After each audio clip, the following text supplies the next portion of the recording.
And our first match is against Japan. So I hope we will be able to remain our friendship after the Dutch win. But I'm not going to cancel the meeting. Always open to that dialogue. Okay.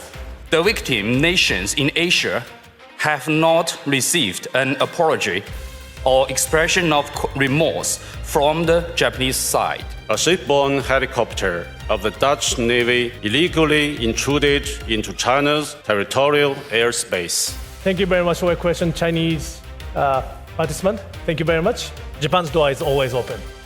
皆さん、こんにちは。無党派のうわずみです。2026年6月1日、前日に終了したシャングリラ会合2026で、中国が難癖をつけて必死に日本とオランダを批判する中、小泉防衛大臣とオランダのディラン国防大臣が、もうすぐ始まるサッカーワールドカップで対戦する両国について、ユーモアを交えながら話し合い、完全に中国が蚊帳の外に置かれる場面がありました。こちらからご覧ください。Here, my question is for the Dutch Defense Minister.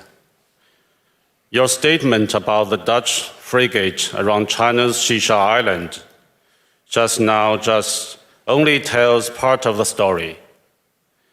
As the spokesperson for China's Ministry of National Defense has pointed out, the fact is that on May the 27th, a ship-borne helicopter of the Dutch Navy illegally intruded into China's territorial airspace. The Dutch side talks a lot about respecting sovereignty and rules, but it uses so-called freedom of navigation as a pretext to severely violate China's sovereignty, rights, and interests, and maritime and air security.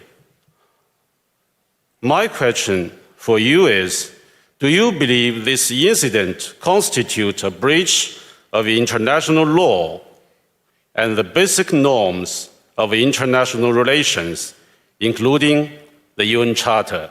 Thank you. Thank you. And from the US, Ankit Panda. We occasionally like to think of ourselves as a much larger nation. We'll see if you hear from us during the upcoming FIFA World Cup, and our first match is against Japan. So I hope we will be able to remain our friendship after the Dutch win. Sorry, back to our topic of today. Thank you very much for a lot of questions from the floor. Before answering the questions, let me go back to the comment made by Minister Dillon on football. We are talking about managing regional tensions. I think there is a tension between Dillon and I now. But I'm confident that we can manage it. I hope. Yeah, in 2 weeks, she is coming to Japan.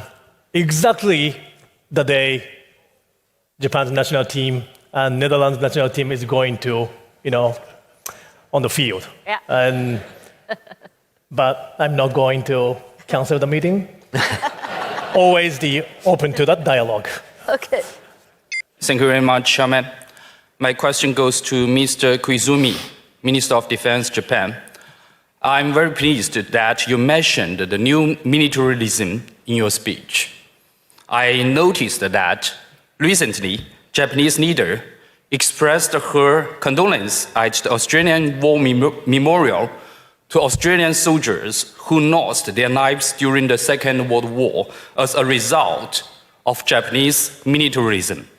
Yet, the victim nations in Asia have not received an apology or expression of remorse from the Japanese side. So China believes that genuine reconciliation must be based on a reflection on history that treats all victim nations equally. So I want to know whether the Japanese government is prepared to respond in an equally serious and unequivocal manner to the concerns of China, South Korea and the victim nations of Southeast Asia regarding the history of the Second World War. Thereby, you can creating the conditions for the mutual trust and the regional security. Thank you very much. Thank you very much for your question, Chinese participant. Thank you very much. You know, Japan's defense policy and the defense build-ups are not based on the idea of identifying any specific country or region as a threat or having a military confrontation with it. That said, China continues to increase its defense spending at a high level and is rapidly expanding its military capabilities across a wide range of areas without sufficient transparency. China's external approach and military activities are matters of serious concern for Japan and the international community. At the same time, as I told my counterpart, Minister Dong Jun, the Japan-China Defense Ministers meeting last November in Malaysia, Japan believes it is essential to have persistent, candid dialogue and communication without turning our eyes away from concrete and difficult issues, precisely because challenges exist. Japan's door is always open. The Ministry of Defense will continue to use various channels and every available opportunity to communicate firmly with the Chinese side. So please give my best regards to my counterpart, Dong Jun. Thank you.